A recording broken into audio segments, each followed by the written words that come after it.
Welcome back. We are now working inside of the sales page, and we want to know how to work with the header in this video. So if we place our cursor in our WYSIWYG editor on top of the header image, you're going to find that in the code you'll see that the code is looking for a file in the image folder called header.png.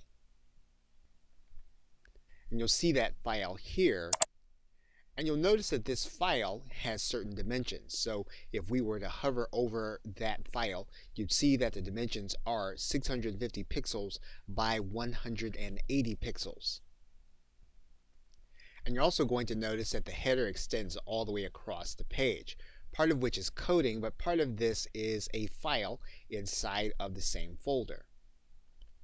And you'll see a file called headerbg.png.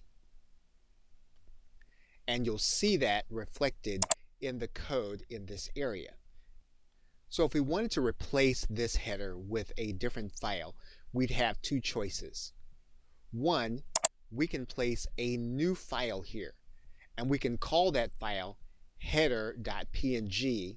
We can make sure it's about the same size so we'll know that it will fit, and we know then that it would be a replacement for this file. So if we just did a replacement, we could refresh our page, and what we would see reflected would be the different header file. We'd also need to change out the headerbg.png file in order to extend our changes all the way across the page. And you'll see that now reflected on the site.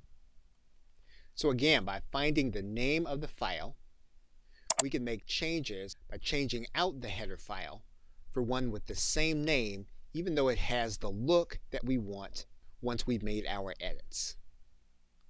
Okay, so with that, thanks, and I will see you in another video.